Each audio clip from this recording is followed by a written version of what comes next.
Hi everyone, Shabbat Shalom. So glad you could join me again for another of our Torah Study sessions.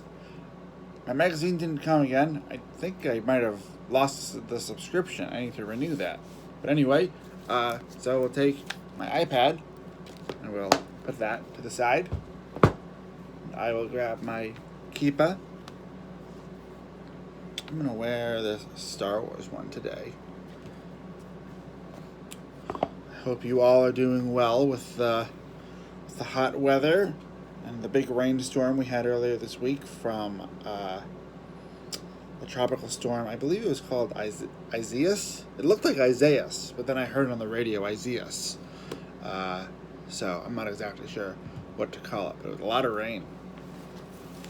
We've got our Tanakh, and before we read it, we will say our blessing. Baruch Atah Adonai, Eloheinu melech haolam, asher kidshanu b'mitzvotav v'tzivanu la'asok b'divrei Torah. Blessed are you, Adonai, our God, sovereign of the universe, who hallows us with mitzvot, commanding us to engage with words of Torah. All right. So the Torah portion that we are reading today, I believe is Ekev, but I will confirm in a moment. That's Numbers. We're still in Deuteronomy.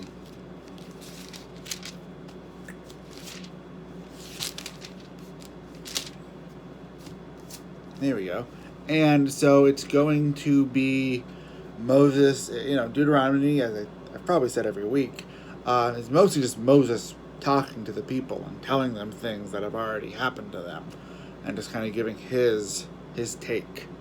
And so this time, he is telling them that they're about to enter the land of Israel, and they should remember where they came from, and they should remember that God's the one in charge, and kind of all the responsibilities that come with that.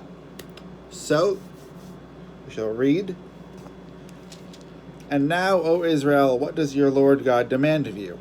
Only this, to revere the Lord your God, to walk only in God's paths, to love God, and to serve the Lord your God with all your heart and soul, keeping the Lord's commandments and laws, which I enjoin upon you today for your good.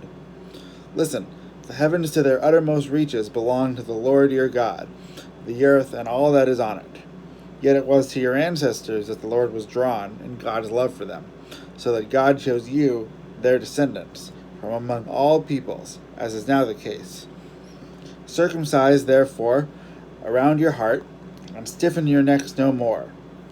For the Lord your God is God supreme, and Lord supreme, the great, the mighty, and the awesome God, who shows no favor and takes no bribe, but upholds the cause of the parentless, and the widow, and the widower, and befriends the stranger, providing them with food and clothing.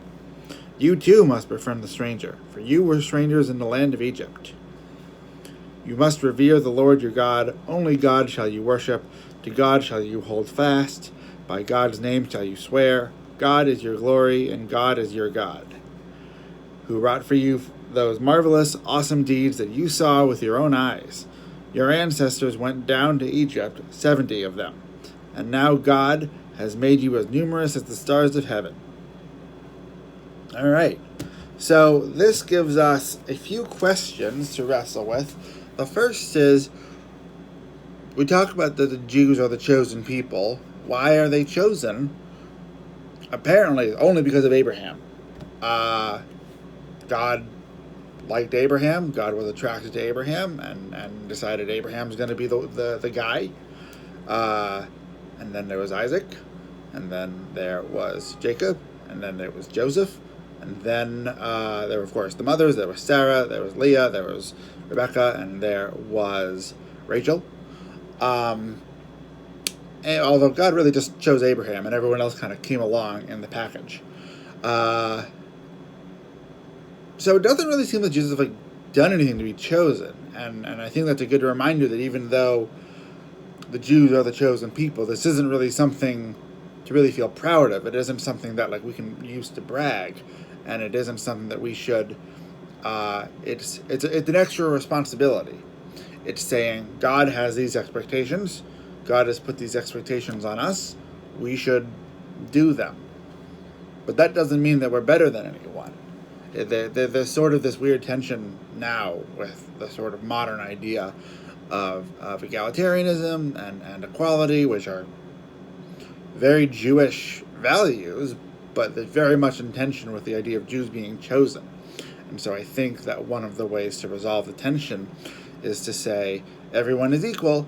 The Jews might have a bit more responsibility in terms of just someone has to take responsibility for things to happen, but that extra responsibility doesn't come with any extra rights, it doesn't come with any privileges, it doesn't come with any excuses. It's just other stuff that we have to do. And indeed, in your own life, there are times when you might have to take responsibility for things that maybe aren't your fault, for things that maybe someone else should take responsibility for, not just your friend, but in society.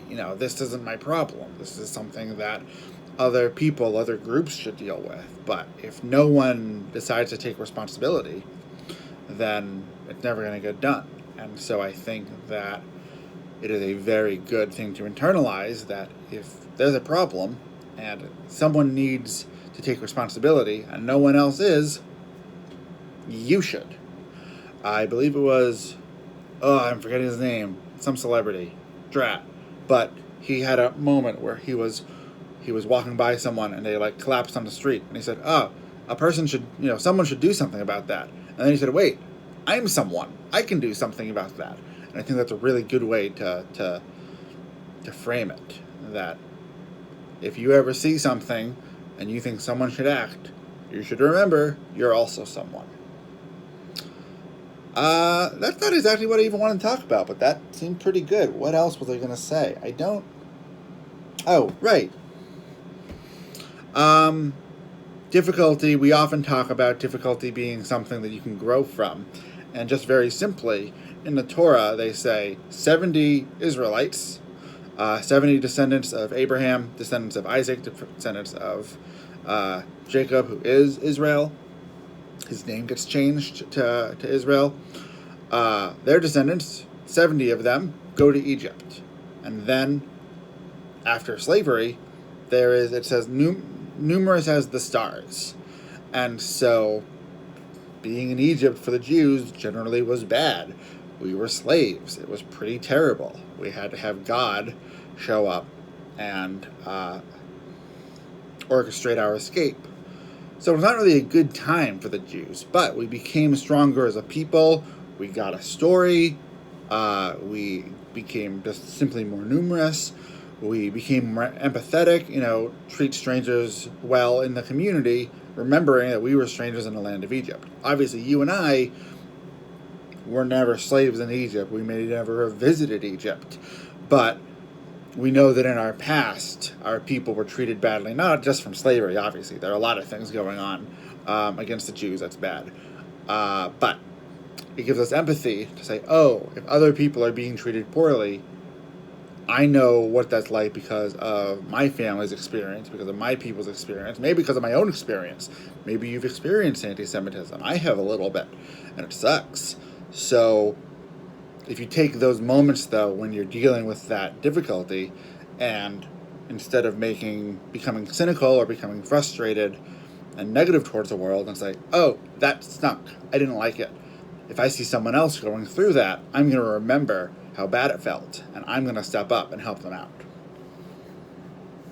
There we go.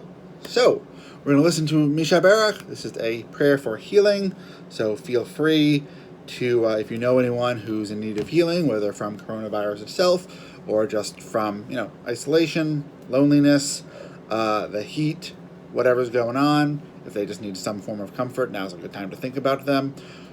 Or you can just reflect on other things going on in your life and take 2 minutes. So here we go.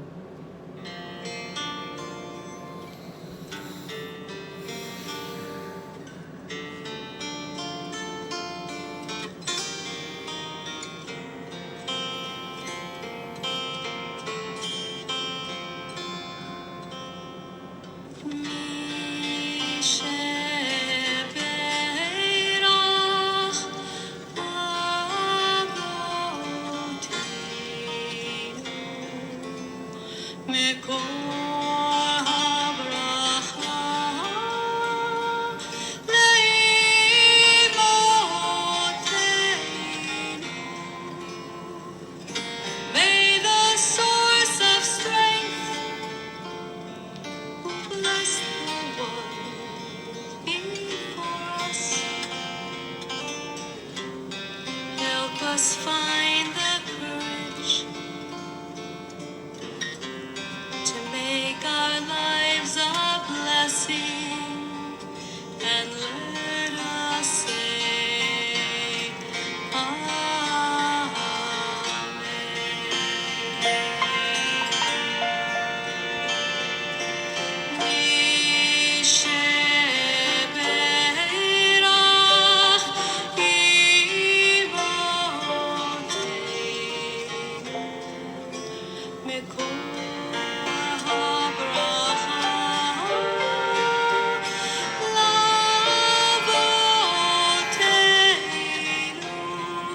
Bless those in need of healing with refuah shlema,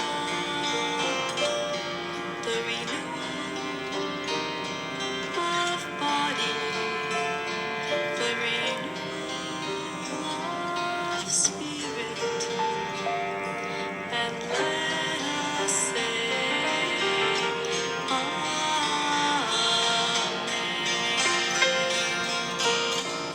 All right. Thank you again for joining me for another week of this. Consult your schedule to see when more of our Jewish life events are. We have more Saturday Torah studies if you want to do this live with me over Zoom. And that's it. So I'll see you all here next week, I hope. Stay safe. Shoot me an email to the Jewish Life address if you want to talk about the portion or you got questions about anything else. And other than that, Shabbat Shalom.